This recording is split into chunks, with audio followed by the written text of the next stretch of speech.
If everyone can rise for the flag salute.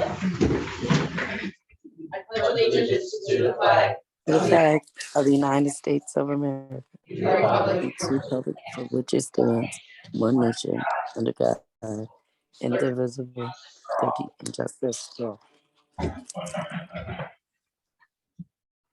All right, I'd like to thank everybody for attending the January 20th, 2022 Andover City Council. At this time, we're going to move into executive session at 18:33. In compliance with the Open Public Meetings Act of the State of New Jersey, after notice of this meeting of the Andover City Common Council is provided in the following manner. Advance written notice of this meeting was posted on the Andover City Hall bulletin board. Advance written notice of this meeting was posted on the Andover City website. Advance written notice of this meeting was sent to the Hamilton Gazette, the News, the Press, and the Current due to the COVID-19 pandemic and social distancing requirements. The meeting is being conducted via Zoom and conference call. The meeting is also being recorded to air on the Andover City website, channel 97. Roll call, please. Mayor Gepetti. Here. Brown. Here, Ash. Here. Heiss. Here. Hesse. Here. Sefton. Here. Timbers. Tritoff. Councilman Wright will not be present tonight. Ritchie. Here. All right, I'd like to move, have a motion to open up into executive session. Second. second, All right, if you could turn off the recording and video if possible. Where's that? The three. We got 3 minutes to.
Are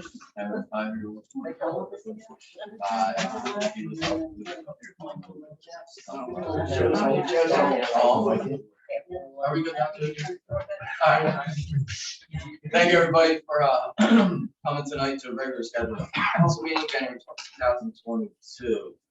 In compliance with the Open Public Meetings Act of the State of New Jersey, adequate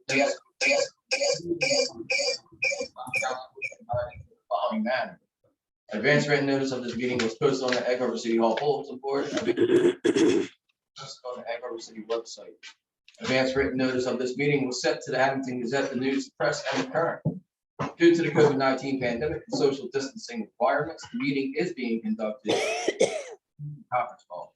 The meeting is also being recorded to air on the Egg Harbor City website and Channel 97. Roll call, please. Mayor Gepetti? Here. Brown? Here. Ash? Here. Heist? Here. Hesse? Here. Sefton? Here. Timbers? Here. Trithol? Councilman Wright will not be here tonight, and Richie. Here. At this time, I'd like to turn over to our city solicitor, Angela Costello. Thank you. At this point, we need a resolution to authorize the Labor Council to ask for an extension of the layoff plan from civil service. I'll need a motion, second, and then a roll call, please. I'll make a motion. Second. Roll call, please. Brown? Yes. Ash? Yes. Heist? Yes. Hesse? Yes. Sefton? Yes. Timbers? Yes. Richie. Yes. All right, I have a motion to approve the minutes from December 15th, 2021 special meeting, December 16th, 2021 council meeting, and January 5th, 2022 reorganization meeting. Make that motion. Second. All in favor? Aye. All right, I'd like to open up to the public. Anybody in the public have any questions on any items on the agenda? Yes, I do. It's Nanette Galloway. Yes. Your resolution number 24 about the Clean Energy Program, Sustainable Jersey Grant. And I'm wondering if council's had time to discuss this and who they expect that will actually apply for the grant and do the energy master plan. Yeah. So that would be resolution number 23 on the agenda, correct? I mean, I put that on there, Nanette. I mean, it's just authorizing the plan. It's not picking the items that are gonna be applied for it yet. I mean, we'll look through and kind of figure out and probably have a discussion on the next council meeting of what we actually want to maybe try to make as the action item that we want to try to put in the plan. But you need to have a resolution to support to even do the application. So just want to get it on the agenda, make sure we're, you know. This isn't due until March. Right, March 18th. But the And resolution itself does not have them. we had that other grant that we had talked about applying for to upgrade the council chambers. That's due in February, Right. and that'll require a resolution too. I think, did we not do one for that? I don't know, did we do, I didn't, I I'm don't know. not sure. I'll check. If not, I'll put it on the agenda for the next meeting. Yeah, just so we have I'll check it. for that. I'm not sure. Now that you say that, I'll check. And I watched a webinar on that master plan, that energy master plan, and they expect the entire document that they provide to be filled out. Like, in other words, if there's an action that you're not going to pursue, they want to know why you're not going to pursue it. I don't know if Ms. Galloway, this right now is any questions on the agenda items? Is that regarding item on the Yes. agenda? Which Yes. item? This is about the energy master plan resolution. Okay. So I just want to make sure that whoever's going to apply for the grant, or it's really not a grant, it's a process. Whoever applies for it gets into that document and sees what has to be done. There's a webinar that explains it really well. Actually, there's two webinars on the Sustainable Jersey website. The first one was in December, but they did another one like a week or two ago. And that was a better explanation of what's expected from this project. And just one other thing, I couldn't hear what the attorney said when you came out of executive session. Can you explain what she just said, or can she repeat what she just said? Sure. Nanette, This is Angela. It's a resolution to authorize the Labor Council to ask for an extension of the layoff plan for civil service. Okay, thank you. Anybody else from the public with any questions on the agenda? All right, Mayor, time is yours for your presentation. Okay, everybody knows we had the holiday light contest, and we have several of our winners here tonight. Some of them could not be here due to sports events or work. So I'm going to call the people that are here and give them their award and their trophy. And I just want to let you guys know, you don't have to stay for the whole meeting. Do not feel guilty. After you get your, everybody, I would ask that when everybody gets their award, you can leave, okay? So don't want to torture you too much, right? So I'm going to start with the first place winner and then go from there. So our first place winner is Michael. Should I say Lewis Kinsley? And Michael and Nancy Kinsley on 739 Bremen Avenue. Congratulations. Meg, could you take some pictures? Yes, I want to see that in your window. No, absolutely. It's a major award. I know.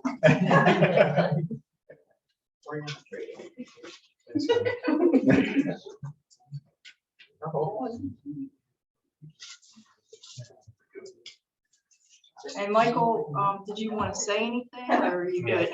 I need to hit the road. Yes. Really, I owe it all to my wife because she lets me do this stuff, or she makes me do this stuff. And there's two people that really got me into this. Mr. Federhoff on 400 Washington. He's no longer with us, but he put an awesome display out. And my hero, Mr. Christmas himself, Gary has seen it. So thank you everybody for this trophy. It's a major award. So thank you. Congratulations, Mike. Thank you.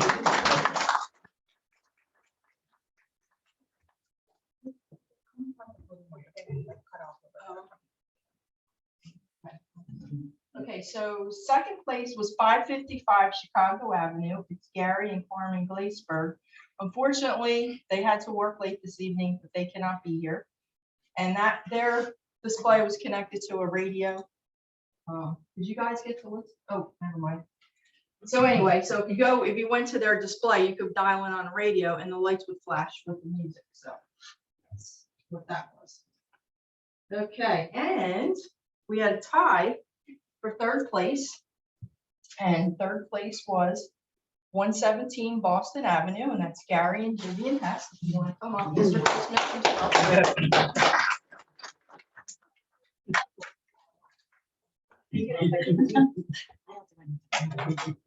Can we see?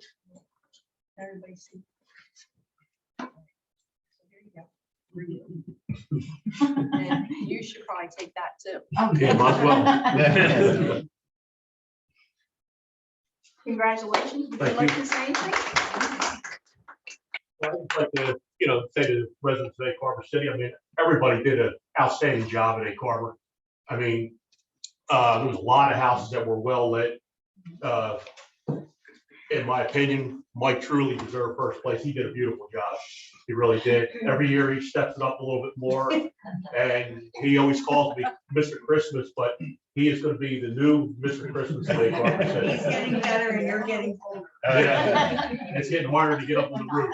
I'm sure Mike will help you. So anyway, thank you. Thank you, Gary. Yep. And for all you do. You're welcome.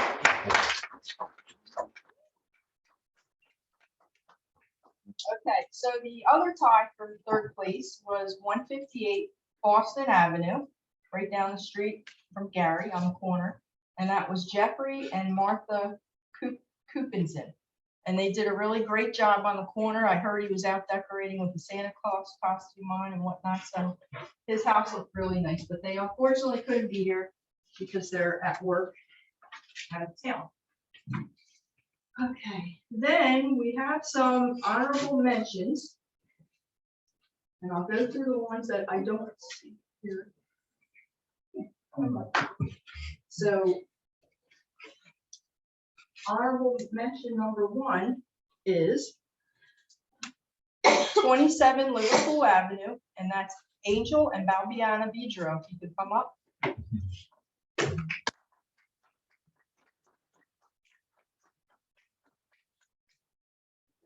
For you. For you.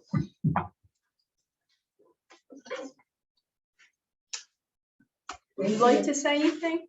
You surprised. You did a great job. Thank you. Thank you. Appreciate what, Thank you for everybody. Thank you. Thank you. All right.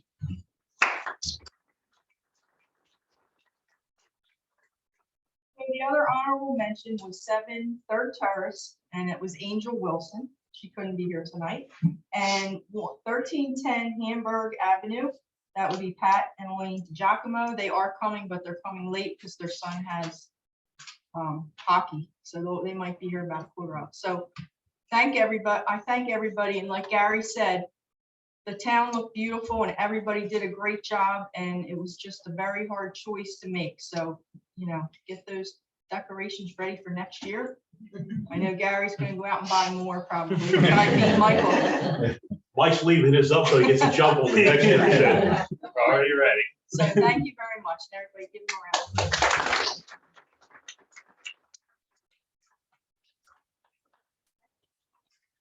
If you guys, if anybody would like to leave, you're certainly welcome to. You can give that opportunity. Yes, I know. Don't feel guilty at all. Thank you. Okay. Yeah, you're staying. Just a little bit. I think I'm next for presentation too, right? All right. Hang on 1 second. I'm gonna share the screen.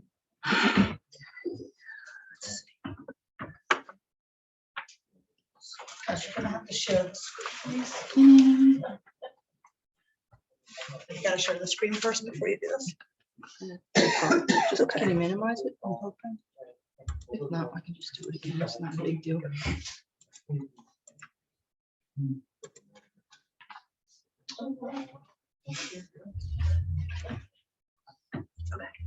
Okay, so tonight I wanted to go over the results of my study that I did on strategic planning in Egg Harbor City. The reason why is because council decided that they were interested in entertaining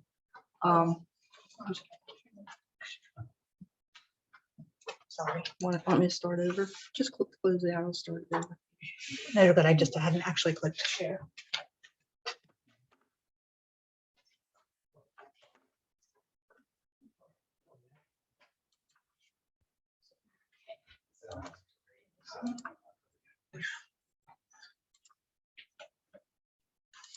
It's not going on it again. I'm just gonna close it out and start all over. It's coming up with now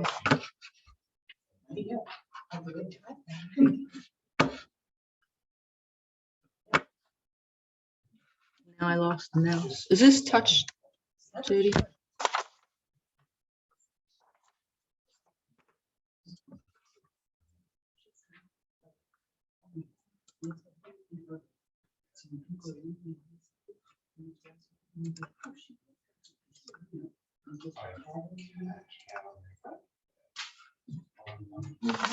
Am I going up down the right road here, Jody? I think it might be good now. Okay, now where's the power? Where did you save the PowerPoint to? Oh, just open up the under documents. There it is right there.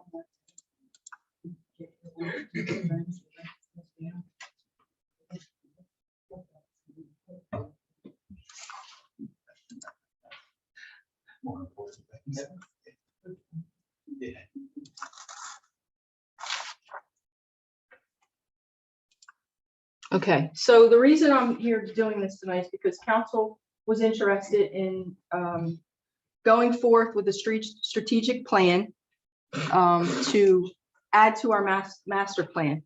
And I think it's important that you know what the citizens of Egg Harbor City who were surveyed feel, and other stakeholders feel about strategic planning and what the results were.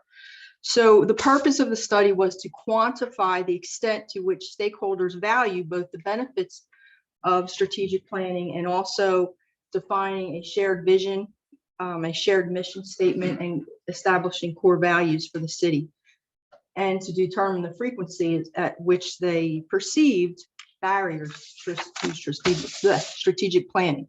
So that being said, knowing this information, knowing both stakeholders' perceptions and determining the value they place on strategic planning in the process increases the probability of attaining the goals that we set in the future.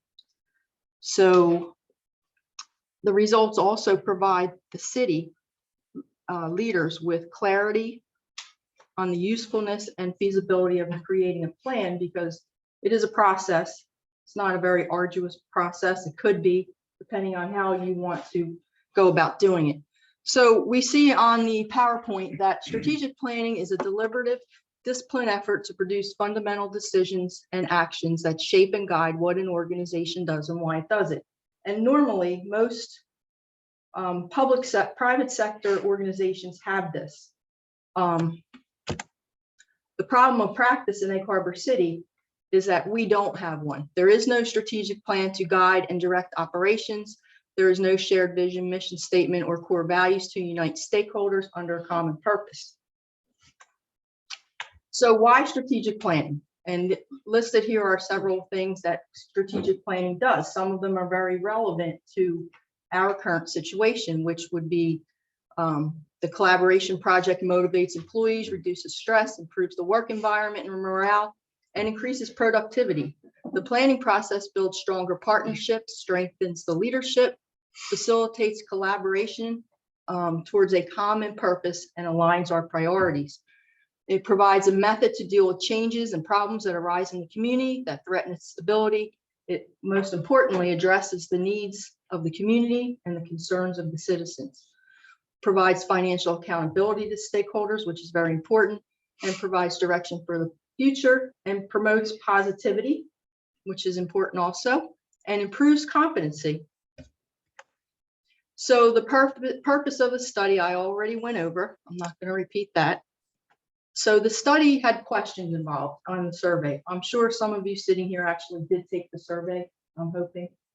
You don't have to raise your hand, but the research questions were: what level of value do the stakeholders place on strategic planning and the planning process, and also how they value having a shared vision, mission, and also core values established. And among the stakeholders, obviously, which I already talked about, what are barriers to developing a strategic plan and vision, mission, and core values.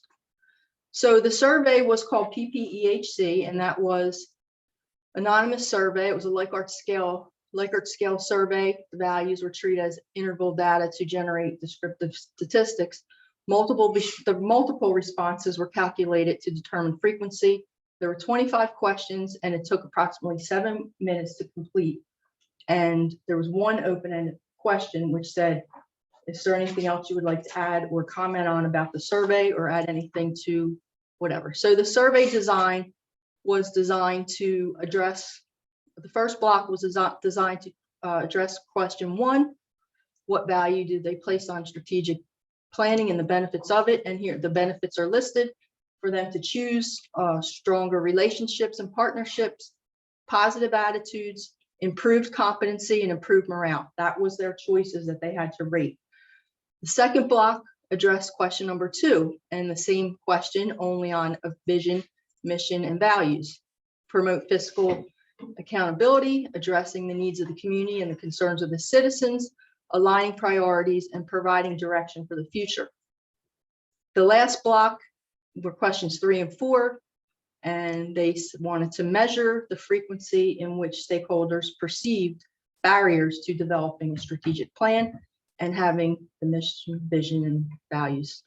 So some of their choices were leadership quality, leadership mindset, relationship among council members, politics and the political process of conducting business. And you know how we do that: committees, meetings, and that's just our form of government. Mandates such as regulations, statutes, and laws, which, you know, we're a civil service community, which we are discussing right now about some civil service issues. and lack of funding for projects, which is a routine, and no administrator on staff. So those were their choices for that. So it was a convenient sampling of 1,946 stakeholders, 9 elected council members, 34 city employees, the city planner, solicitor, and engineer, and 1,900 residents that were registered on the Blackboard Connect database. So there were 1,035 confirmed deliveries. The number of stakeholders who responded was only 181, approximately 17%, and 26 were eliminated due to incomplete entries. Total of 155 valid responses were collected. So the results, and if you can't see this, I apologize. I would sure be happy to print this out or email it to you so you can see the results. These are just some of the results that I picked out that I felt that were important, and I was quite surprised at, to be honest with you. So as far as strategic planning goes and the benefits, the stakeholders highly valued strategic planning. Those who participated in it felt it was a very valuable experience. And you see right in this section here, they agreed, over 80%, 88% agreed that a municipality could benefit from a strategic plan. So that would suggest that we probably should move forward with making a plan. Next, there was a high value for all the benefits. And if you remember the last screen that I had with all those choices on it, high value for all the potential benefits of strategic planning. And here they are right here. And believe it or not, the highest response was positive attitudes. They valued positive attitudes the most. And they also valued, we can see that right over here, developing partnerships. That was another big one in the 90s. And then over on this side, what do stakeholders value in a leader? So here was their choices: college education, experience in running a municipal government, they're in my political party, is well known, is most competent, is likable. So these were the choices they were given. And as you can see, competency, which is one of the benefits of strategic planning, is very highly valued by the stakeholders. So they value competent leadership. And strangely enough, political party was not really an issue in Egg Harbor City. So stakeholders feel, in question number 2, the benefits on having the same mission, vision, and values, they feel having those are very important. So if you look over here, shared mission was the top, 94%, and then a mission statement, and then core values was also in the 90s. So they do value having those items that we can actually, incorporate into our master plan. And what do the stakeholders value most? Okay. They had to rank them on 1 to 5. So fiscal accountability was actually the highest thing that the stakeholders valued. And then it went down to addressing the needs of community, concerns of the citizen, aligning priorities, and planning for the future. So those numbers are quite high. So obviously they do value having shared vision, mission, and values. So now we get on to the barriers, perceived barriers of why the city council may not be able to have a strategic plan. And those were, the highest of them were personal agendas of council people. Now, this survey was done in 2019. Okay, so we're in now beginning of 2022. So those people that answered the question felt that personal agendas would keep us from doing a strategic plan. Number 2 was poor relations among council would prevent us from doing that. And obviously money, which you would think would be your first choice, but obviously there's a very bad perception going on with the stakeholders and council and mayor. I'm part of council too. So the barriers for a vision, mission, and core values were pretty much the same. The barriers they perceived the most were personal agendas of council people for a vision, core values, and also a mission statement. and also poor relations among council members. And the last one, number 3, was leadership mindset, politics, and the political process. So that would be the 85 there, the 90 there, and the 91 right there. Now, with the open-ended question, I only added a few things, but they were quite telling. It was very, revealing what people actually think, and it was a little bit, little tough to take, some of them. But like I said, this is just a small snapshot of the responses I got, and I'm bringing this to you so for your knowledge, so you can see what people think who took the survey. Now, it's not, the majority of the people, it's the people who took the survey. So the end here is the number of people that responded, okay, and the percent is over here. So some of the overall positive comments were good luck, Egg Harbor City needs this, and strategic planning is a proven tool. Overall negative, basically, one of the questions herein was about fitting a plan into available resources. EHC has demonstrated an inability to do this. God bless you. And then it was unlikely that there will be any shared vision in Egg Harbor City because the leadership is not in tune with people of lower income. So the neutral statement was one of the biggest factors for success of a plan is stakeholder buy-in. So overall, the comments were positive about moving forward with strategic planning. There's more comments about other questions that were there. I believe an administrator would be nice, a nice commodity.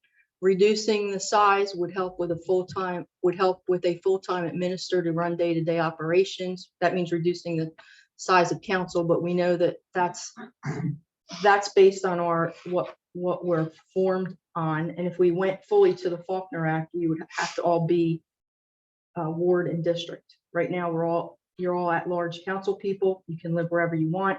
If we adopt it, going to a 5-person council or a 7, whatever it is, then you would all have to live in the ward and district.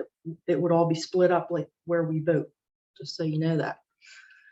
Negative comments. I have a little hope for Egg Harbor City until the council members that do not work for the city are voted out. One of the biggest issues facing this town is the individual agendas of the politicians and unwise spending. It says the last one is to bring Egg Harbor City back up, cut the taxes. High taxes are killing Egg Harbor City. The neutral ones, should the sale of the water and utility succeed, please do not go on a spending spree.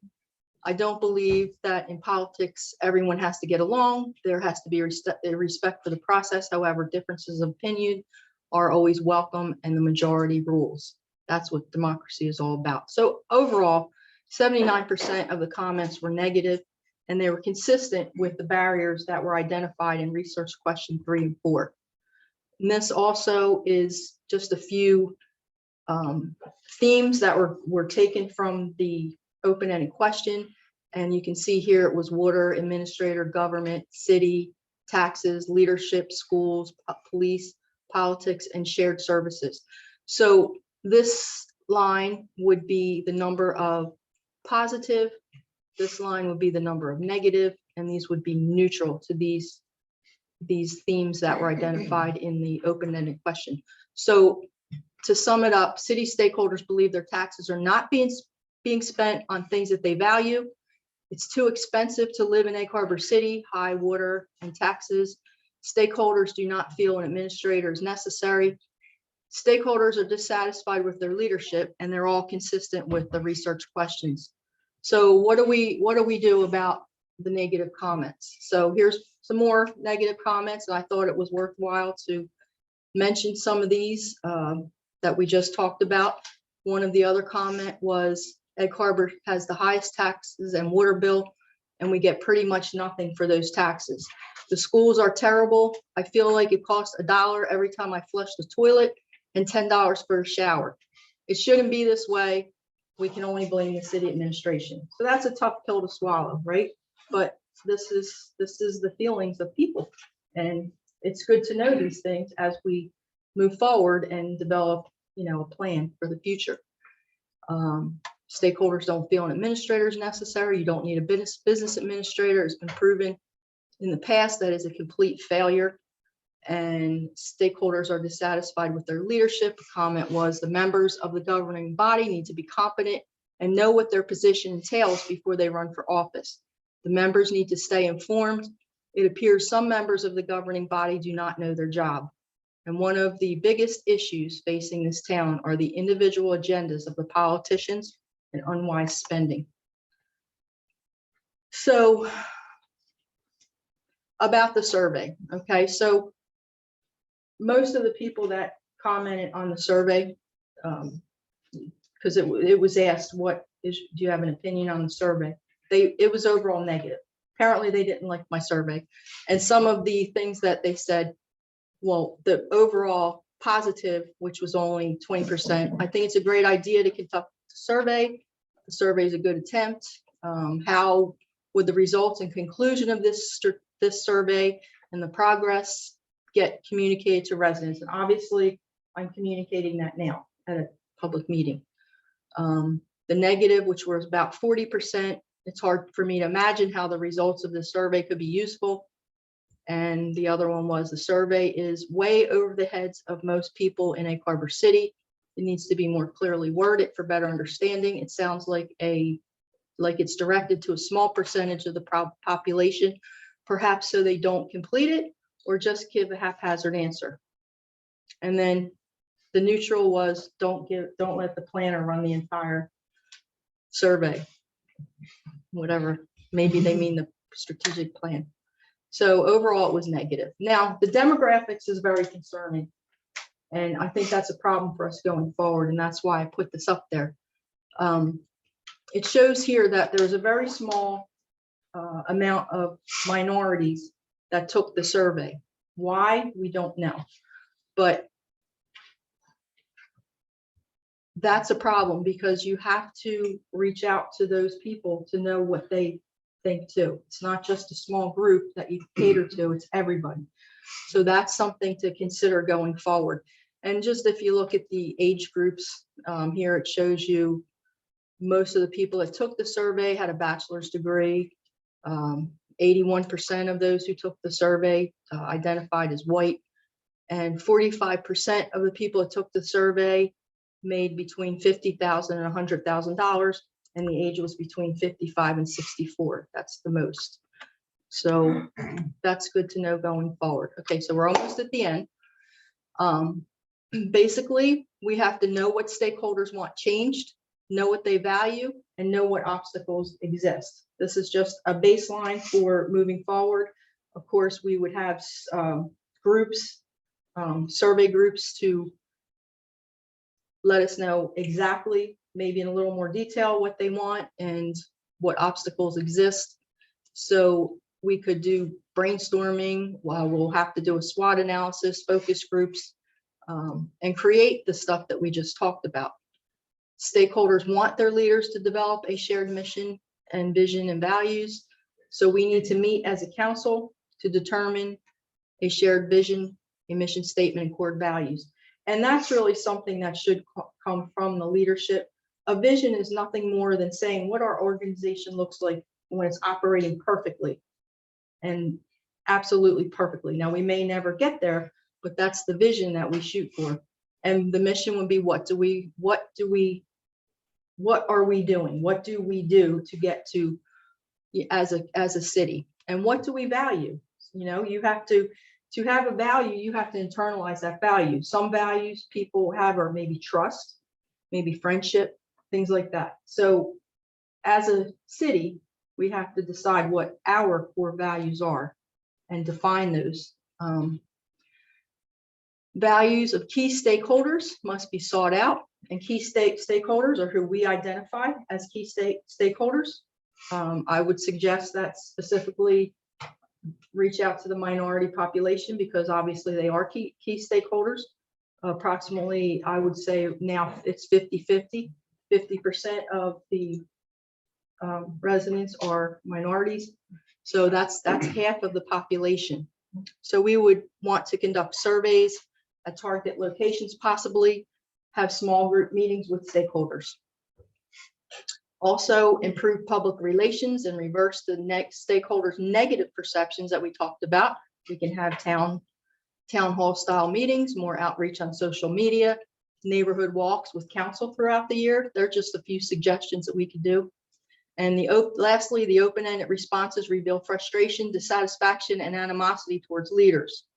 I feel as though horizontal assessments and possibly vertical assessments were a little more complicated to run, but should be explored by the leadership on council in order to identify, what type of leader you are and to stimulate personal growth and reflection. So there's many professional development plans that, could be worked into a strategic plan. That's just a couple of them that I listed there that I personally like, but there's other ones. So to just sum it all up, I think we did a pretty good job of that. Stakeholders are not satisfied. What is meaningful to stakeholders must be considered in the planning process.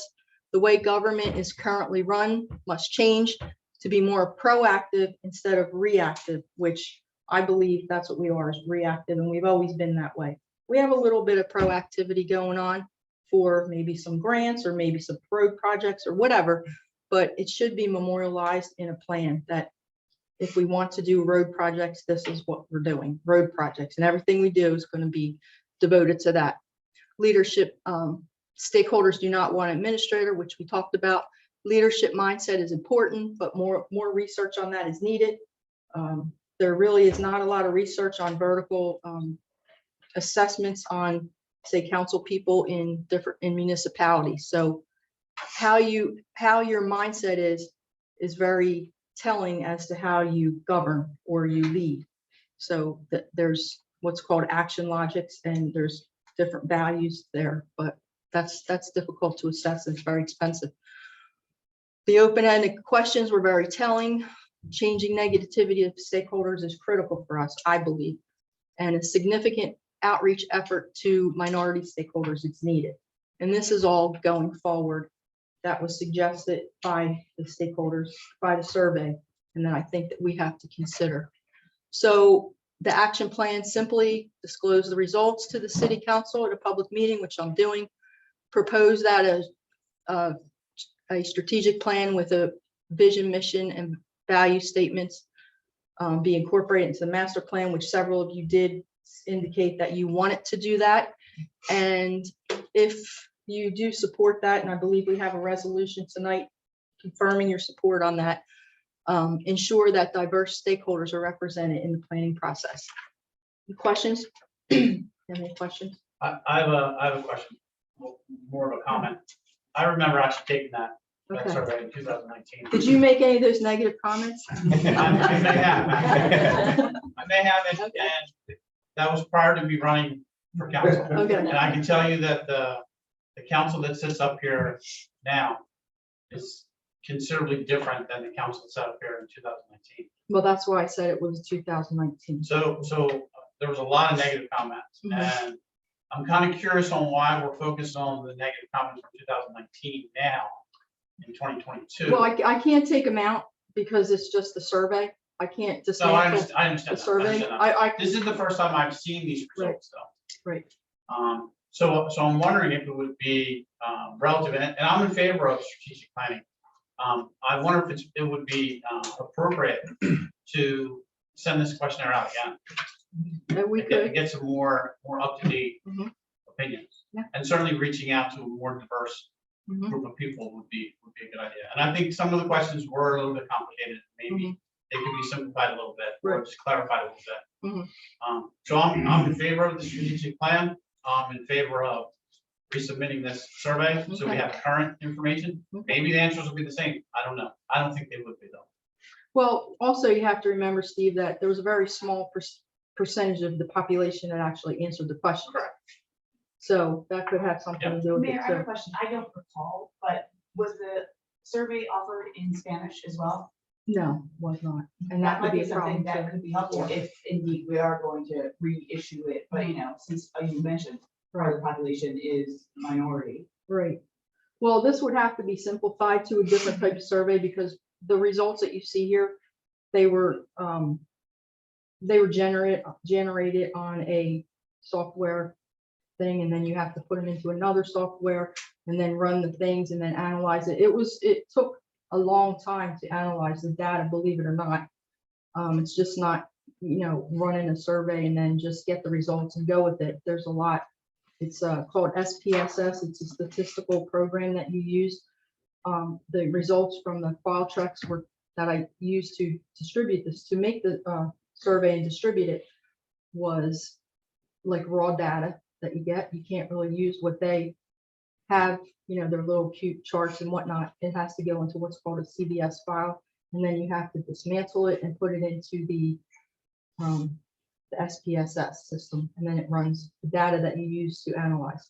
So what could be done, and I've never done this before, there is a mechanism on the Blackboard Connect that you can do a survey, but I believe it could only be 3 questions. So I'd be certainly willing to do something like that, or even a Survey Monkey, which is, I think you can have maybe 10 or so questions. There's not very many. This one was 25, so I couldn't use a Survey Monkey. But if council has questions that they would like to write down and like to distribute, I would certainly be willing to make the survey and distribute it and then collect those results, because that's easy. The results are straightforward with the Survey Monkey. They come back, they're right there. It wouldn't have, you could weight it, but if you just do 1, 2, 3, you kind of get a feel of what they're thinking. And serve the, like I said, I never used the Blackboard Connect, but I think that's probably similar to used. So I think that would be a really good idea. mhm. I'm very much in favor of town hall type meetings, Mhm. getting the public involved, getting their opinions, Mhm. because it's a small group up there. Mhm. So, we really need the input from the residents. Right. And I think if you don't focus on the fact that those negative comments are directed or not directed at you, but just know that they exist and what people want, even though that maybe the council's changed and maybe people don't feel that way, but going forward, just know that that's what people perceive. And that's really why I wanted to bring this study to you. I would have done it earlier, but there's been a lot going on with council over the past 2 years and with COVID and everything. So, we, that's why now in the beginning of 2022, I'm bringing this to you, because I didn't feel, first of all, we were out of commission pretty much during COVID for a whole year. And then, with transitioning and whatnot, I just didn't feel that it was the right time to bring it forward. So I think 10 questions, I personally think 10 questions would be sufficient. I Mhm. think you could pretty much hit, Mhm. everything with 10 questions. Right. My question is, where were these surveys at? Like, how Well, were it was they on- distributed? it was on the website Okay. for a long time. And It was on, it was texted to many people who, the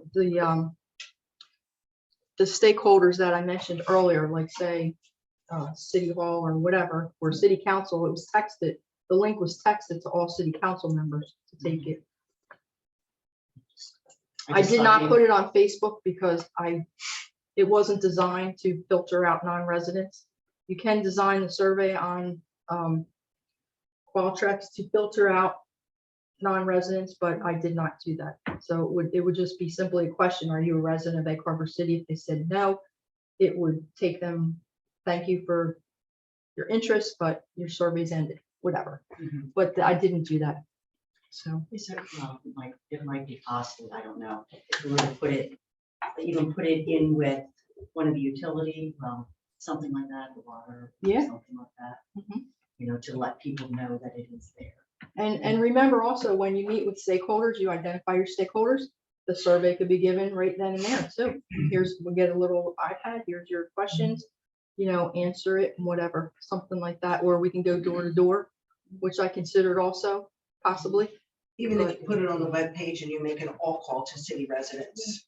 Yeah, I did make a lot of all calls, Yeah. maybe, and I actually extended the survey for probably a month try to get more people to take it, but they just didn't want to take it.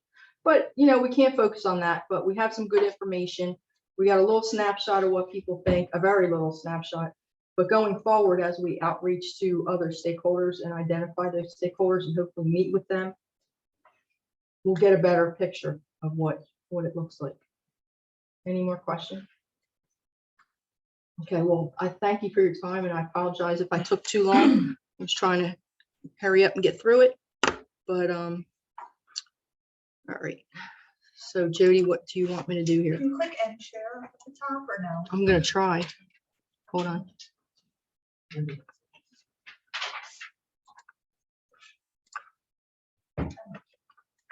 I can't get the thing up to go up there. Can you do it on yours? Okay. Thank you, Mayor. Did you have anything else with the report? Just a couple things. I did want to mention real quick that the Wawa is scheduled to open on June 30th. We did meet with PAL, the Police Athletic League, with Hector. Hector from the PAL. Kim was able to be there. Gary was there, and how many people from Key Rec, Gary? We had 5. We had 6 people altogether, 6 people from Key Rec.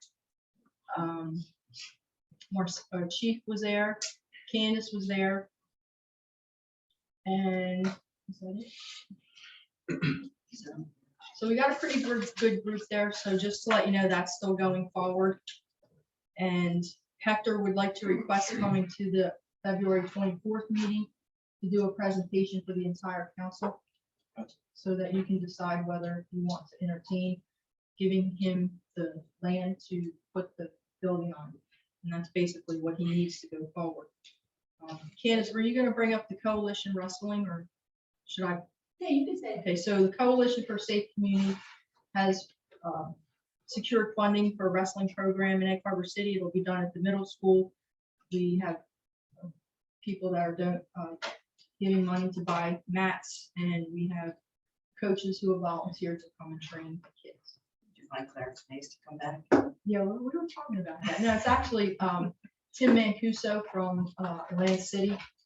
I don't know if anybody follows wrestling, but his son Mac Mancuso was in the state champions. I'm not sure if he actually won. He might have got second or something, huh, Mac? I can't remember. Also, I think everybody should know that the bowling alley was sold. The liquor license did not go with that. And excitingly enough, the properties, 2 properties that were sold by George Frick, the people that bought the properties actually put in requests to build homes on them. So we'll have 2 new homes coming to Egg Harbor City. So real quick, I have another person who has arrived, which I told you they were going to be a little bit late, and they're here right now. So I have 1310 Hamburg Avenue, and that was an honorable mention. And that would be Pat and Elaine DiGiacomo. And you want to bring your son up too? What's his name? Tristan? Tristan. Okay.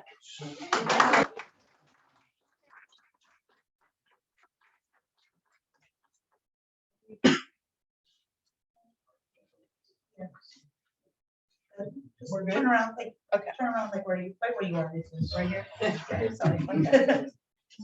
So congratulations. Thank you. This is for you, and this is for you too. So we'll get a picture real quick.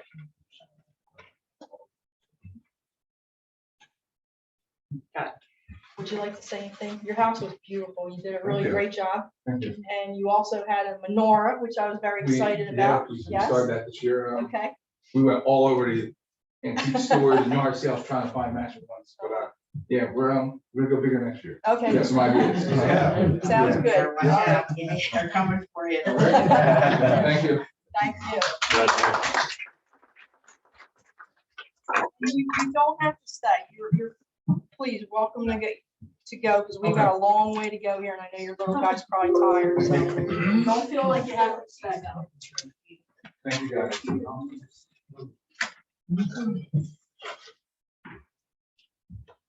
Is that everything, Mayor? Yes, that's everything. Thank you. Since we're on the topic, I'm going to jump to number 18 on the agenda, the resolution supporting creating a strategic plan for Egg Harbor City. If there's no other questions or comments from the mayor or anybody else on council, may I have a motion to support the creation of one? Second. Have a roll call, please. Brown, Yes. Dash, Yes. Heist, Yes. Hesse, Yes. Sefton. Yes. Timbers, Yes. the Tricol, is he? Richings. Yes. All right, thank you again, Mayor, for that. Moving on, number 11, NPP Grant Coordinator, Candace, I see you out there in the audience. All right, I'll make it short and sweet. So we have a lot of great news. Thank you, Mayor, for having me, council. It's great to have you on. So the last few years, we've been working with the new neighborhood preservation program, and it's brought a lot of funding to the Philadelphia Avenue. We were able to extend our district, so we are able to include up into the 600 block of Philadelphia Avenue. So that's exciting because we are able to put a sign in for the fire department, which right now we're in for bids for.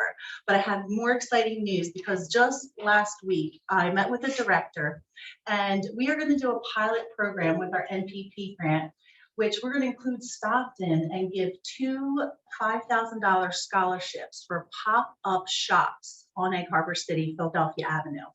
We are going to be a pilot program for them because we have so many empty stores, and there's so many different opportunities for the young people now to do short pop-up shops in order to see if they are ready to be entrepreneurs.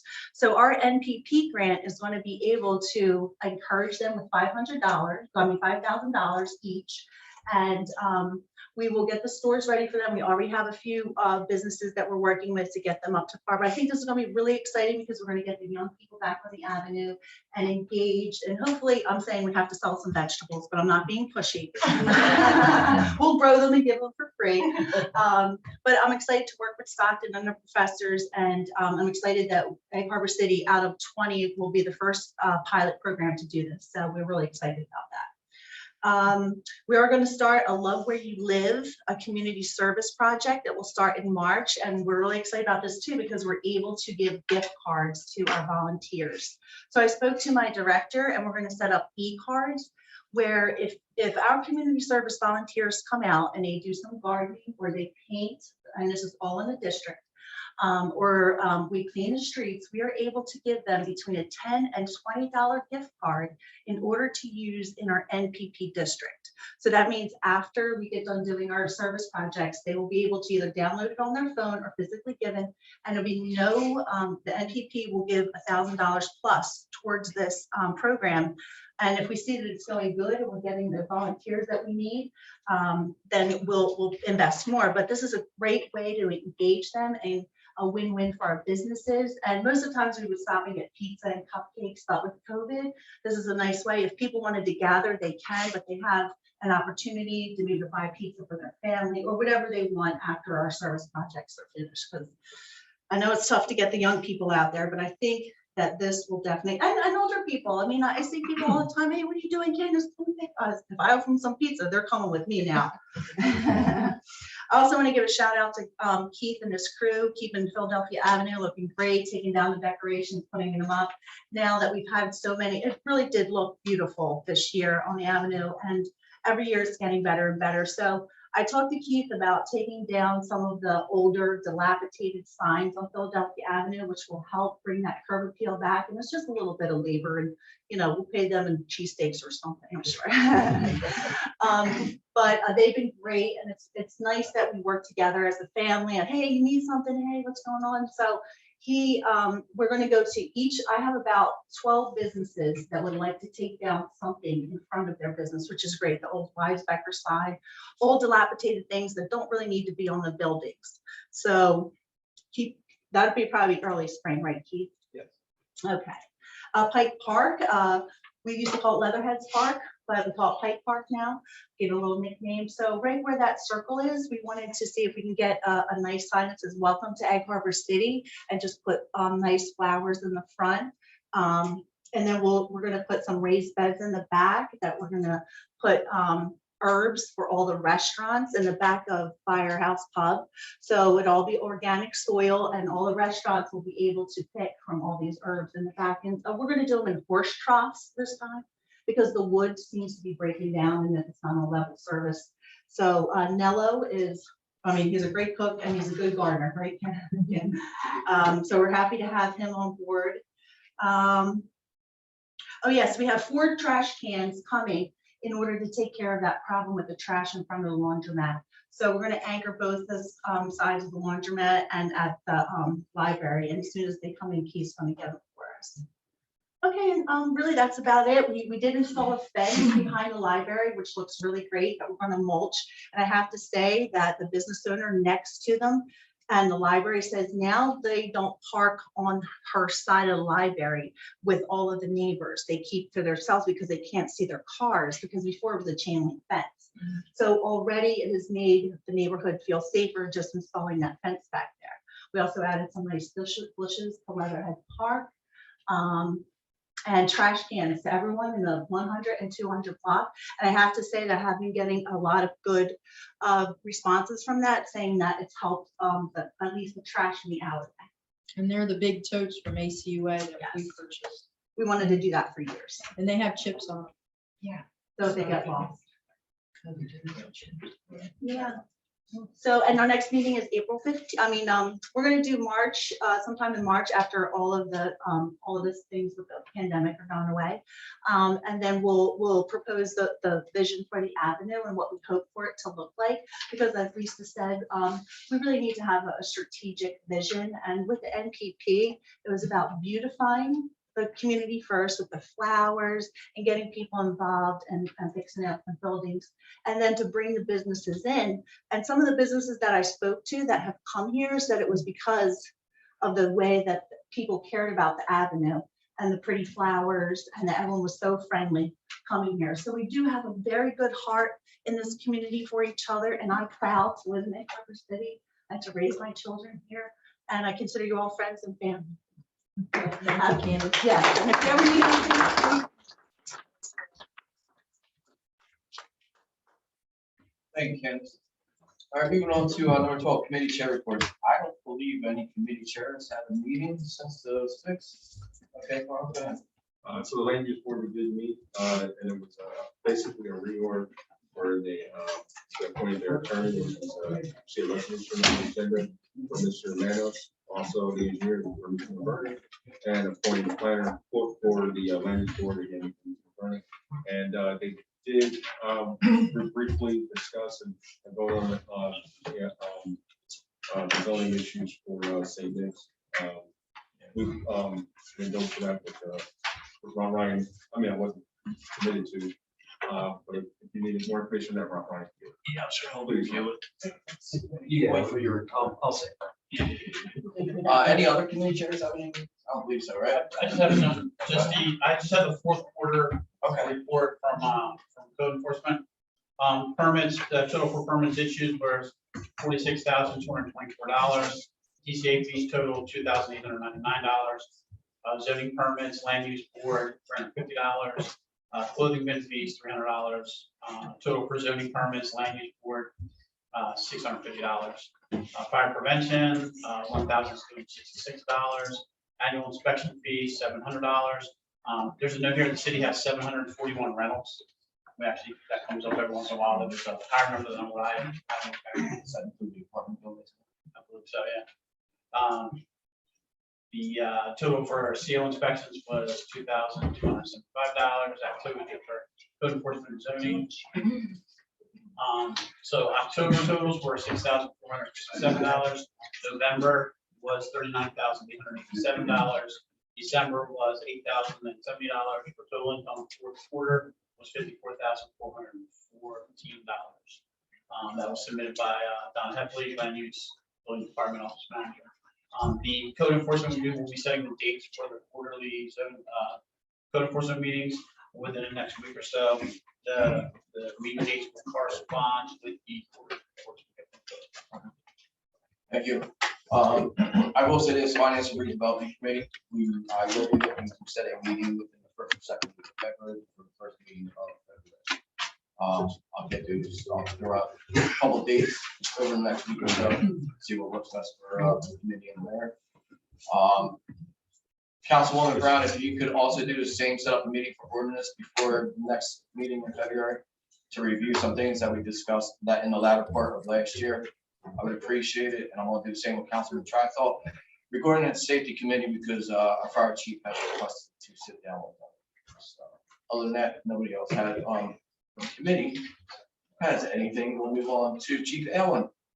And your report. Good evening. I'll try to keep this brief. Just a few numbers. We had 11 arrests between our last council meeting and today. None of those were DUI arrests. We did have a dip in summonses issued. We did 27 summonses, traffic stops, or traffic summonses. It was Christmas. We were trying to break anybody's bank. Responded to 12 residential business alarms, 10 residential alarms, did 156 prevention activity, crime prevention activities, responded to 4 criminal mischief, 8 domestic violence calls, 52 EMS incidents. We had 6 firearms ID applications, 14 follow-ups, 512 property checks, and 5 general public service calls. More serious offenses or crimes, 5 burglaries we responded to, 4 frauds, 1 simple assault, and 10 thefts. I wanted to follow up with some stuff from last month. I know right at that time, we were dealing with some possible school shooting, the school shooting TikTok challenge. I'm happy to report that everything went normal. Everything was just fine in our schools. There was an increased presence. I have spoken to quite a few parents and teachers and students, and they were quite happy to see us in the schools. We had officers throughout all of our schools throughout the day, and we continue to do that. We are in the process of working with Cedar Creek High School to plan a tabletop activity for our officers and some of the staff there regarding school shootings as a result of that. But that is something that we have done before, and we are in the works of planning something else with that. All of us received a letter, and all of us, I mean, council, mayor, and we received a letter from a concerned citizen regarding traffic issues on Beethoven and Burke, specifically east of St. Louis, in between St. Louis and Grayman. Just briefly, the purpose of the letter, so that everybody in the public knows, the purpose of the letter is an appeal for an action in public safety to combat what we are fearful might result in a tragedy. Unfortunately, Burger Street east of St. Louis has become a raceway. They mentioned possible issues with pedestrians getting hit, vehicles rolling through rolling through stop signs, and just high rates of speed. In reaction to that, we have been out on Burger and Beethoven Avenues since the date of that letter, which was 1/10. I think we got it on the 11th. We have been out there 20 different times during different times of the day that were noted in the letter. There were a few speeding infractions that were caught. I believe Councilman Dash, you may have had an interaction with one of our officers. No, it wasn't.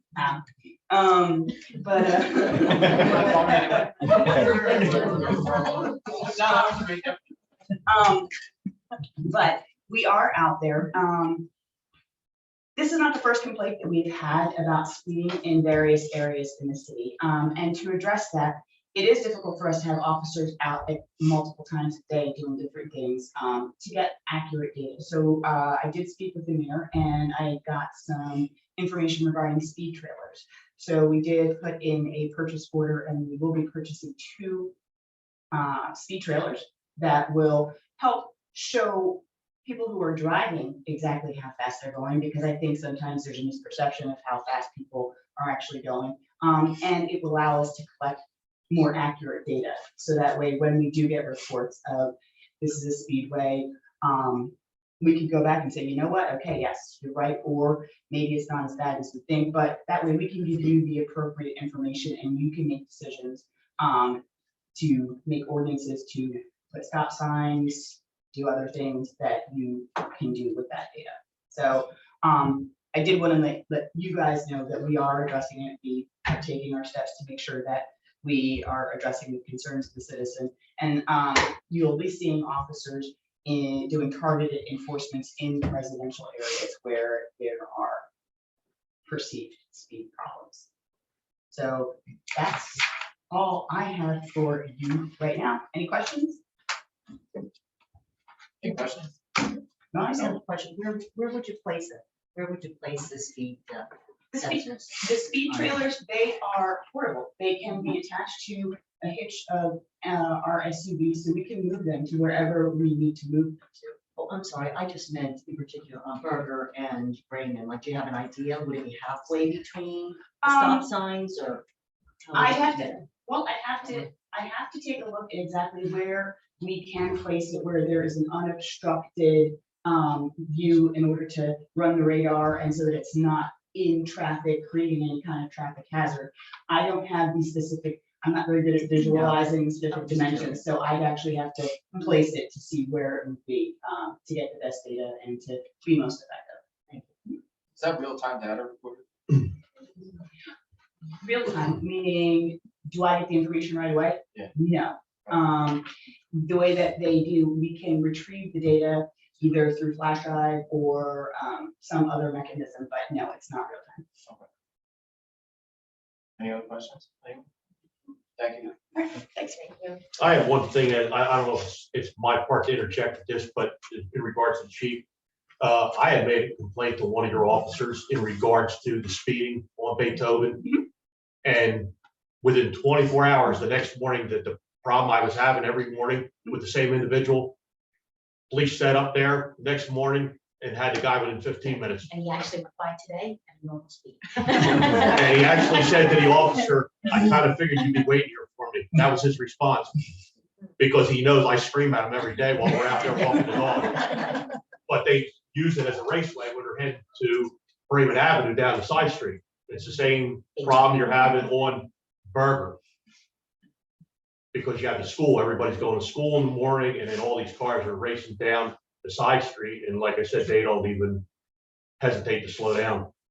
But it was resolved, the issue that I had. Well, I'm glad to So hear that. I just wanted to let you know, was taken care of within 24 hours.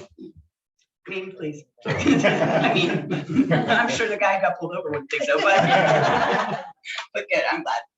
Nice. All right, Jody, you have anything? Nothing tonight, thank you. Meg? Nothing. Angela?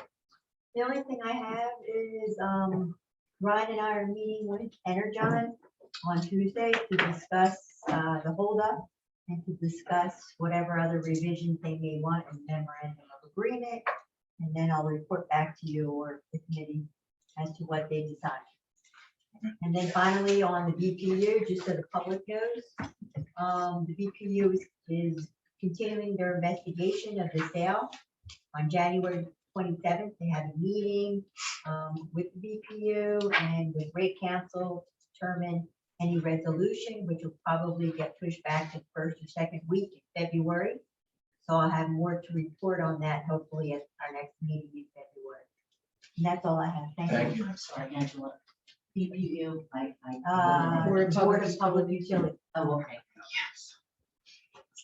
All right, Brian, you got your scroll? I do, start at the top. I actually had a couple of photographs.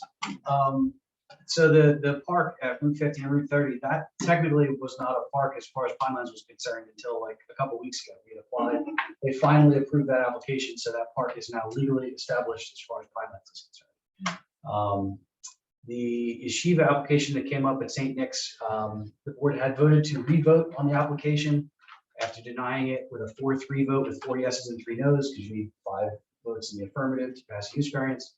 It was denied again with a 3-4 the second time. So where that goes, we'll see. But that is, there's a resolution denying their application formally. So we've had a couple individuals referred. The mayor's referred a few people who contacted her looking for retail cannabis properties.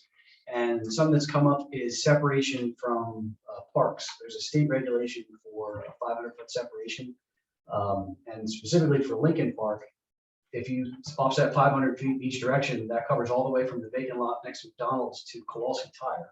So it's a large swath of area that would be, the cannabis facilities would not be permitted. However, the city has the ability to waive that requirement for that separation. So essentially, all these people that are calling and asking, like, would the city entertain a waiver of that separation from Lincoln Park specifically? Or, would that not be something that the city would entertain? So I'm just informally sort of straw polling everyone to hear what your thoughts are and, what direction I could provide these people to say, look, this is something we would entertain, or, look somewhere else. I just have a quick question. Is it 500 feet each way? Does that include both sides of the street or just one side of the street? Yeah, it's both sides, a 500-foot radius from the perimeter of the front. Okay. So technically it extends in the residential neighborhood, extends over Atlantic Avenue. But I mean, the key is the corridor, the highway commercial zone extends up and down the White Horse Pike. So, that's where retail is permitted. We have one there and then one in the downtown. So that eliminates, you have about 1.4 miles of White Horse Pike, and you're eliminating by a quarter of a mile if you're not willing to waive that separation requirement from the park. So again, it's just informal. You'd have to vote on a case-by-case basis as someone being an application. But people want to know before they invest a bunch of time and money, is this something council would consider, or should I look elsewhere? Considering that we put in place one on that corridor, and you're looking at a total of 1,000 from the center point, correct? 500 this way, 500. Plus the width of the park. Right. Yeah. I think it would be in our best interest professionally to put that waiver in. But again, we are up here to do the best for the town. So if anybody else has any comments or concerns regarding it, I would suggest that we take the time to consider it and then revisit it and have it on the agenda for next meeting, and not make an impromptu decision tonight. But me personally, I think it would be in the best interest of the city to waive that. It's for retail, so. Correct. That's what, you only permitted one retail in the highway commercial, which is only 30, and then one retail in the downtown, which is the first couple hundred blocks. And we had talked about, we have 3 empty banks, which would make a perfect retail facility because of the vaults to lock up the product. One of which That is in that one is zone. right there Across the street. from the park. So, Yeah, well, that's, I mean, when we had the discussion about allowing the highway commercial zone, I think everyone sort of envisioned all of Route 30. This is a separate state requirement that we weren't really contemplating at the time. So I don't think we, even envisioned cutting that part out. So I thought it would sort of match with the intent of what we passed previously to allow it there. But it's something that the city will actively have to waive when we get an application in that area. I mean, the Wawa property, the pad site there, that's another one we had, sort of suggested as possible. That's also in the final. So anything in that immediate area would require a waiver, again, on an application by application basis. Right, I think that's the key. You can't do a blanket waiver. We have to wait for an application to come in. And I think Ryan is suggesting he needs some kind of guidance from the council on that. Yeah, just what do I tell people? Appropriate to do a straw vote at this time, Angela? You could do it, it's not gonna mean anything. Oops, sorry. I think I would have a big problem with waiver if the park was utilized by children. Sure. But that park really isn't utilized by really. Well, that park is designed to be a passive adult recreation park. It's not a playground. It's not. Yeah. It's nothing of that sort. So yeah, I think you're getting nailed on the head. Yeah. Would anybody oppose it? Okay. I wouldn't oppose, but I would like to just think it over and look it over. I mean, it's not going to hurt one way or another, correct? Just Well, look at the and area. again, you have to approve it on a site-by-site, application by application basis. So there's no formal action to take. It's just when people call, I'm going to be able to say, no one voiced any strong objection against it.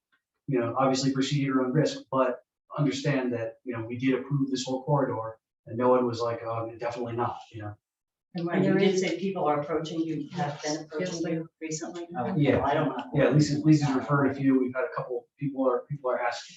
Okay. And you'll have plenty of opportunity to take a look at it further if an application comes to the city. Right, yeah, you can consider on a site-by-site basis. Right. I think Donna's comment about the empty banks is a valid point. Yeah, because that's why we had suggested the 200 block, because it's a bank there. Yeah, well, and as Kim just said, that the what will soon be the former Wawa site will also be within that fund.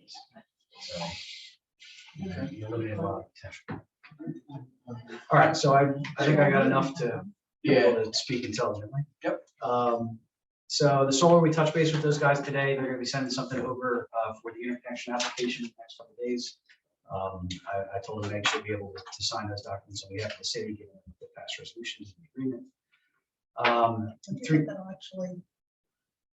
It has to be online prior to September 22nd. I believe is the deadline for the whole statewide, assuming there's no, they got like 5,000 plus applications all on the same timeline. So as that date approaches, it's possible that the utility will have a backlog and past that, but that's the deadline as of now is September 27th. For the 300, 400 block Chicago, we got a little false hope, I guess, on our discretionary aid application, so we still haven't heard anything back. Yeah, we're modifying the project limits, and we're just gonna have to move forward and resurface it through the FY 2021. The FY 2020, which is the 300 block St. Louis and 400 block is 6th. Again, we awarded that in November. We're going to start construction probably in March, maybe April, just depends how the weather turns out. Atlantic Avenue, same thing. We're going to start full construction probably the end of April or early May. For New Orleans Avenue subdivision, we'll be submitting that in the next couple of weeks up to Pinelands to get their approval. They have to run the stormwater and all of that. As the mayor noted, Wawa is under construction, so it'd be great to see them open in the summer. And then for Route 30, we are still waiting on the additional lighting install so that they can do the enhanced pedestrian features. And then I've been just forwarding complaints as they roll in. There's been a couple, odds and ends that come up, resident complaints that sort of hold across from Walgreens. So we're continuing to work with them and try to get all those sense done. So that's it for me, unless anybody has any questions. Just a quick question, the enhanced pedestrian, is that the crosswalks on Route 30 we've been talking about? Yeah, so they'll be between Philadelphia Avenue and St. Louis Avenue.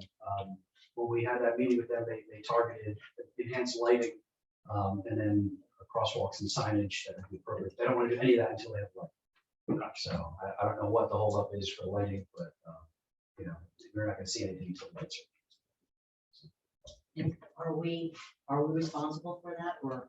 No, the state, the state will have, they'll have to do lease lighting. They maintain lighting on their. Any other questions? All right, moving on to number 19. We have a resolution to appoint a Ms. Hannah Hanselman as Assistant MPP Coordinator at a salary, annual salary of $2,000. Did we do the strategic plan? Yeah. If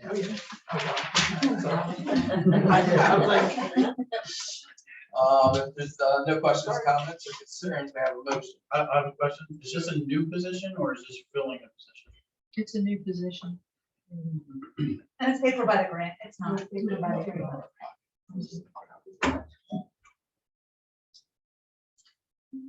Any other questions? If not, may I have a motion? Second. Roll call, please. Brown, Yes. Dash, Yes. Heist, Yes. Hesse, Yes. Sefton. Yes. Timbers, Yes. Ritchie. Yes. Moving on to number 20, resolution of authorizing the sale of surplus city property no longer needed for public use on an online auction website. This was discussed, I believe, in the December meeting, still box. Yeah. Still file miscellaneous computer items, so on and so forth. If there's no other questions or comments, may I have a motion? So moved. Second. Roll call, please. Brown, Yes. Dash, Yes. Heist, Yes. Hesse, Yes. Sefton. Yes. Timbers, Yes. Ritchie. Yes. Moving on to 21, resolution to approve the accumulated absence of Ms. Tanya Hancock on her leaving the city, $419.79. May I have a motion? Second. Second. Roll call. Brown, Yes. Dash, Yes. Heist, Yes. Hesse, Yes. Sefton. Yes. Timbers, Yes. Ritchie. Yes. Number 22, a resolution authorizing the refund of the lake deposit and excess electric reimbursement for the 2021 Egg Harbor City Lake Concession Stand Operator in the amount of $371.79. And motion. So moved. Second. Roll call. Brown, Yes. Cash, Yes. Heist, Yes. Hesse, Yes. Sefton, Yes. Timbers, Yes. Wright. Oh, God, Richie. Number 23, this is, as Jody had stated earlier in the meeting, authorizing the application to the New Jersey Clean Energy Program, Community Energy Planning Grant Program. There's no questions or comments. May I have a motion? So moved. Second. Roll call. Brown, Yes. Dash, Yes. Heist, Yes. Hesse, Yes. Sefton, Yes. Timbers, Yes. Richie. Yes. We have a resolution to refund the overpayment of property taxes in the fourth quarter for the address of 1611 Liverpool Avenue in the amount of $4,114.96. If there's no questions or comments, may I have a motion? Second. I'll second. Roll call, please. Brown, Yes. Dash, Yes. Heist, Yes. Hesse, Yes. Sefton, Yes. Timbers, Yes. Richie. Yes. Following through our appointments for our Egg Harbor City Land Use Board, we'll start with number 25, resolution appointing the attorney for the Egg Harbor City Land Use Board the year 2022, Mr. Elias T. Manos, Law Firm LLC. May I have a motion? So moved. Second. Second. Roll call, please. Brown, Yes. Dash, Yes. Heist, Yes. Hesse, Yes. Sefton, Yes. Timbers, Yes. Richie. Yes. Next is the appointment of the engineer for the Egg Harbor City Land Use Board 2022, which would be Remington and Vernick Engineers. May I have a motion? So moved. Second. Roll call, please. Brown, Yes. Dash, Yes. Heist, Yes. Hesse, Yes. Sefton, Yes. Timbers, Yes. Richie. Yes, and the last one would be the appointment of planner for the Egg Harbor City Land Use Board 2022, which would be Remington and Vernick Engineers. May I have a motion? So moved. Second. Roll call, please. Brown, Yes. Dash, Yes. Heist, Yes. Hesse, Yes. Sefton, Yes. Timbers, Yes. Richie. Yes. There's no questions regarding the bill list. May I have a motion to pay the bills? So moved. Second. Roll call.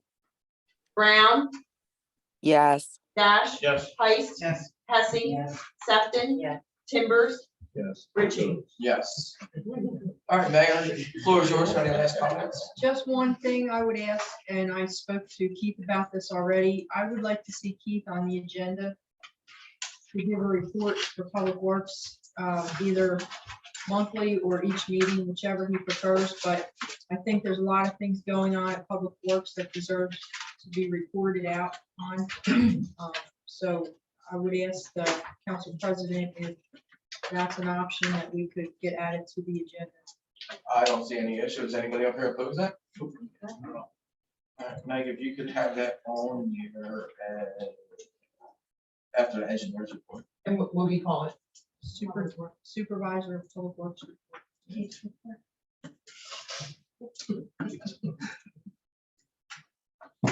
that everything?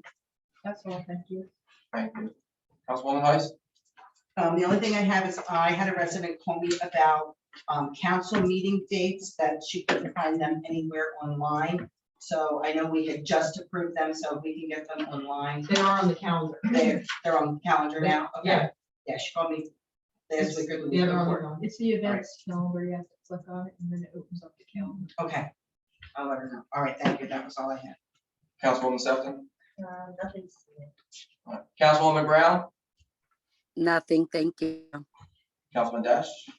Yeah, just briefly, I would like to commend Public Works, when we had the snowstorm.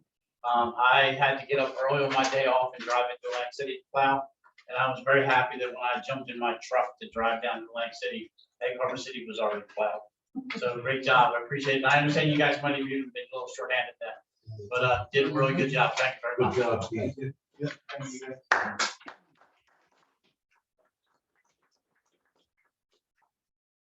Councilman Timbers? Only thing I wanted to say is because Mason's not here, I saw an article and it said that the Egg Harbor City quarterback had recently been awarded scholarships to Delaware State. And in the article, it listed all the records that he had broken for the state and South Jersey in particular. I just wanted to congratulate and wish him well.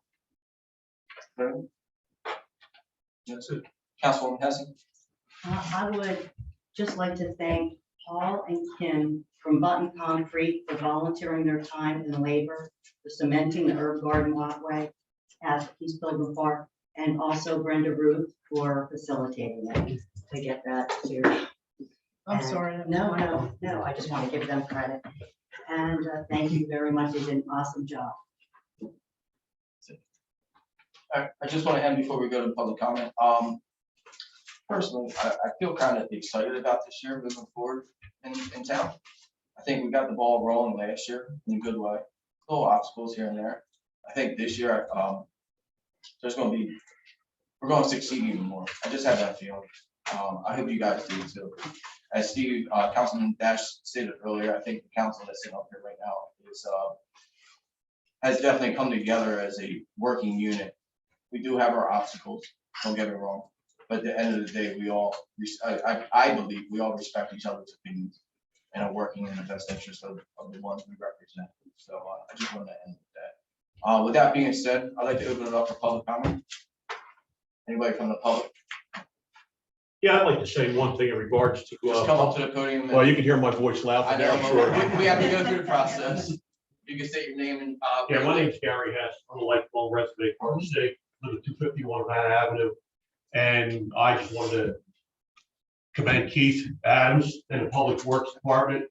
They had taken over Key Rec for us in regards to cutting the grass. We always had somebody privately that cut the grass for years. And the city recently took it over this past year. And I've told the mayor and Keith on numerous occasions that they do an excellent job. They're there faithfully every Monday like clockwork, unless there's rain, and they keep it cut. It's the best it's ever looked in years.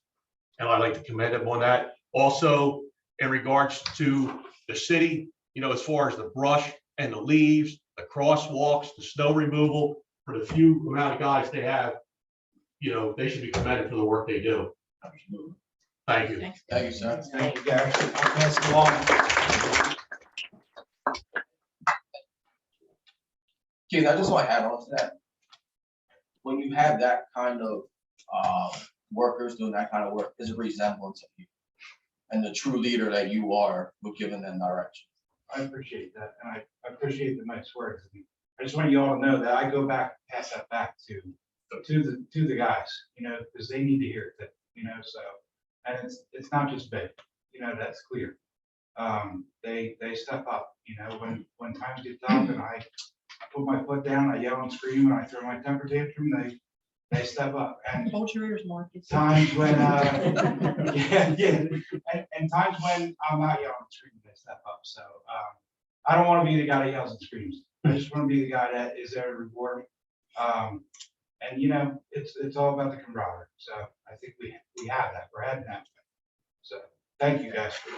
Yeah, thank you. Thank you. Good evening, Ms. Mayor and President Council. Thank you. And that's Keith's report for this. Thank you. I want to talk about two things if I could real quickly. So we had a lot of conversation last time I was here about the layout plan and what we were doing, right? And Jody called me and says, hey, things kind of got extended. And I think while we're in this extended period, it may be very prudent amongst the council, and I'm not sure who to talk to on the council in regards to titles under civil service and where the employees are. I think if we do this now, then we don't run into that whole problem where you got to hire a lawyer to determine who you're going to get rid of. I think that for the size of the township and the amount of employees you have, and I would ask in your survey as you look at other towns to see the number of employees that they have versus what we have here. And I know we're a bit challenged, but I hear these accolades. And so at some point you all are going to sell the water plant, I guess at some point in time, right? And then you're going to have to make that decision on what you're going to do. And I think it would be prudent upon us now because we have one employee that was at Public Works. He was borrowed to work in the water department after he was trained on the sweeper, I believe. And then when we pulled his title under civil service, he has a labor title. So I think that for all of our titles, it might, be prudent of us to go back and look at those titles, lay them out so that we're all clear. And I think that's not only fair to you all, I think it's fair to those employees as well. So if you do have to make a decision on who you may have to lay off, they can make that decision. And I think through that process, if somebody is going to go, I mean, right now, anybody that has a CDL or is looking for a job, I mean, there's plenty of jobs. The thing about public employees though, they like they work, they like what they do, and it's staying consistent, right? And so they normally don't leave, even if an employer is paying more money. And that's a benefit to what you guys do. And so I'm hoping at some point,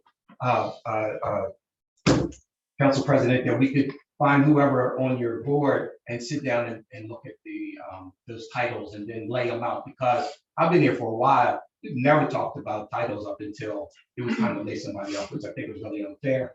I'm past that now. Let's do the right thing and fix that.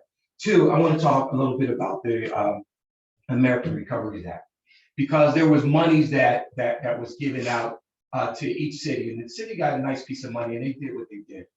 One of the things that I'm talking with the county, I talked to Atlantic City, talked to Egg Harbor Township, and I'm asking the same thing I'm asking you all tonight. Back in 2020, the federal government covered anybody that went out on COVID and got COVID relief. After 2020, the federal government said, hey, we're stopping it, and it's really up to each municipality how you're going to use those funds that people who go out on COVID. Inside that rescue plan, there is money for COVID use, along with building, along with a number of things, hiring new employees, and that whole. What I'm asking you all, not just to cut the employees a check, but the one thing the employees did, they worked through that whole time of COVID. And right now, if they do have to take off of work, they have to use their personal time. And so what I'm running into now is, and I'm sure the officers probably the same way, and what I'm running into now is they're blowing through their sick time. Now, nobody's terminating anybody, but it will get to a point where they won't get paid. And here, not so much I hear about Atlantic City. I have guys that have gone out at least 8, 9 times because people come to work sick because they can't afford to be off to quarantine, and they come back and they make their coworkers sick, and then it, and it becomes a recurring effect. And I don't know that this is going away anytime soon. So what I'm asking, because I know that some money was given out last year, and I know there's some more money is given out, and I'm not just asking you to cut a check. If you all would consider using these monies to cover COVID exclusively time when somebody has to be off, that way they can stay home, they can recover, get well, and then when they come back to work, you're not worrying about them passing it on to somebody else. So I would ask you to consider that, and I would also ask you to follow up with me if we could, so we could talk about titles. And I do thank you for hearing me out. You all have a good night. Thank you, sir.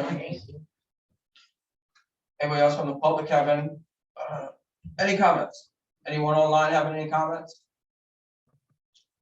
Yeah. That's her. Oh, Tracy is on there. Tracy is hand raised. Sorry. That's Tracy. Yeah, I just have a quick question, just because of my ignorance of the topic. But so tonight you voted for an attorney and an engineer for land use board. And I guess my question is, I don't understand why we need additional attorneys when we have an attorney and we have an engineer. So just help me understand what's going on with that, please. Tracy, the only reason we need those resolutions is so they can be paid. The planning board or the land use board has the authority to choose their own lawyer and their own engineer and their own planner. They're a separate body, but they're paid by the city, which is why we need 3 separate resolutions. And Tracy, I think what you're asking is why we need the extra people too. And it's in our code book under the land use. It's online if you look at the E-code that specifically states that board has to have their own professional. Well, it's a law. It's a law on the books, regardless of what the ordinance is. It's a law on the book that the land use board of every municipality must choose a solicitor, must choose an engineer of its own truth, of its own life. It need Okay. not be the city. Cool, yeah, solicitor. I just really wasn't familiar with that, and I just needed some clarity. I knew there must have been some reason, but just on a basic level, I'm like, why do we need, why do we need these when we have them? So, but that makes perfect sense. Thank you so much for taking the time to explain that to me. I appreciate it. And If I may add, sorry. No, So it goes, the statute and the case law goes even further. It says that the municipality had actually hired the professionals for the board, like if we actually did it, and that's called, we would be usurping the power of the board to hire their own professionals. So it's really, it's statutory, it's left up to the boards, they hire the professionals, and municipalities are required then to provide the funding to pay for it. Well, it's actually the expenses of the board, and that's included. in a very practical sense, I'm the board's engineer and planner, so it's not really different people. Does that answer your question? Yes, thank you. I knew there was some reason behind it, and I appreciate your time explaining that to me. Thank you so much. Thank you. Anybody else from the public have any comments? Yes, please, it's Nanette again. I wanted to thank the mayor for her presentation on the strategic plan. At first, I thought it might be good to do the survey again, but I think you should just go right at it and start with your strategic plan. Everybody knows we need one. I think council all agrees we need one. Let's just do it and get it done and have a vision for the future. The other thing is I wanted to ask council to give the green team a liaison. You have this, you appoint liaisons for certain committees in the community, but we have none for the green team. And we do a lot. We do a lot of work, and a lot of times we work in the dark because we don't know how these issues would be perceived by the planning, by the council. So I'm asking for the council to appoint somebody to come to our meetings. Our next meeting is Tuesday, 6 o'clock. It's a Zoom meeting, so it's easy to attend. And, you know, you could hear some of the discussions behind applying for these grants and things like that, and upgrading energy and saving energy for the community and so forth. So that's just my request. If you could follow through with that, I'd appreciate it. Thank you. I will send all council an email to see who is interested in it. And then by first meeting in February, if you could revisit that, we'll have an answer for you. That'd be great. Thank you. Yep. Anything else? No, that's good. All right. Anybody else from public? Going once, going twice. I have a motion to adjourn. Second. All in favor? All right. Thank you, everyone. And we'll see you later.